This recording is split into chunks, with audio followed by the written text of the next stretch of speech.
In this first video, I want to show you the basic ins and outs of GarageBand in 5 minutes so that you can start making great music right away. If I could only have 5 minutes of your time to show you how to write and produce music in GarageBand, this is what I would tell you. Alright, start the timer and here we go. After you click on the GarageBand icon at the bottom of your screen, you should see a window like this appear. If you don't see this window, then you've probably already started a project. So just click out of that project and you'll get back to this window. If you click down here on the Recent tab, you can see the projects that you've been working on lately. But we're going to start with a brand new project in this video, so I'll hit the New Project tab and then hit Empty Project. Now that we have GarageBand open, it's simply going to ask you what is the first kind of audio track that you want in your project. We're going to keep it simple, so I'm going to click on this icon, which allows me to record live audio using a microphone or my built-in microphone. And after I hit create, that quickly we are ready to record. But before we start recording, I want to highly encourage you to do 2 things. First, always record with the metronome on. This will require you to find and set your tempo before you get started, but it's definitely worth it. This is going to help you stay tastefully on time and enable you to use powerful editing tools later in the production process.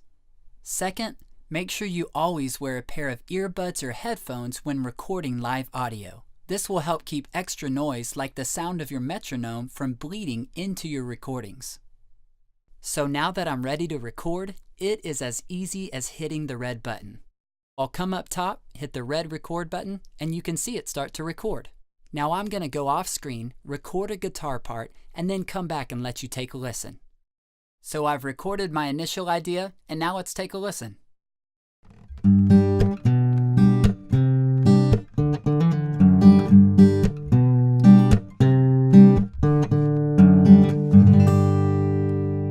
Alright, there you go, fantastic.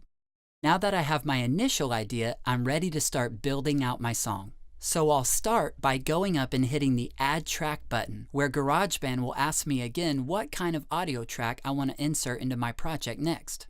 Last time we did a live audio track, but this time I want to introduce you to the MIDI track. This is one of the coolest tools that GarageBand offers you. I hit create and now a library of digital instruments is available for me to play and add into my project. I'm going to start with a piano. So I'll go over, hit the Piano tab, and choose a MIDI piano. And now check it out. I have a grand piano ready to play in my project. How do you control this piano, you ask? Very simply. On your typing keyboard, hit Command K, and it will bring up what's called the musical typing feature, which allows you to control and play MIDI instruments using your typing keyboard. How stinking cool is that? I love this feature. I'm going to go off screen now, record a piano part, and then I'll come back and let you take a listen. Alright, so I jotted down my piano part, and now let's have a listen.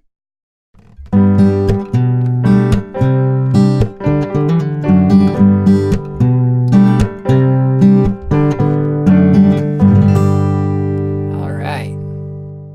So there we go. It's a simple part, but it sure does add dynamics to your song when you can stack other instruments on top of your original idea.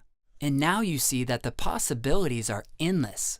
You can add as many live audio tracks as you want and have a lead vocal, a background vocal, even a second background vocal, as well as rhythm guitar and lead guitar, even a second one if you want. And then you can add as many MIDI instruments as you want and stack up pianos, synthesizers, basses, drums, whatever you want to make your song a full-blown production. So I'm going to go off screen, finish filling out this song, and then we'll talk about how to finish it.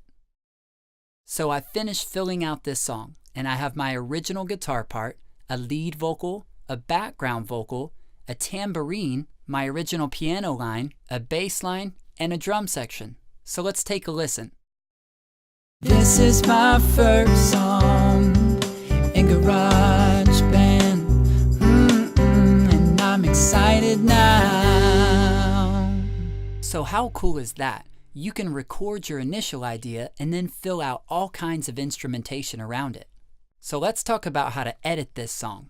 We'll start with MIDI. And there are lots of powerful tools for editing your MIDI performance that are found here under the Edit window. I highlight the track that I want to go to work on. We'll start with the piano part. So check this out. I can take any note within my MIDI performance and adjust it.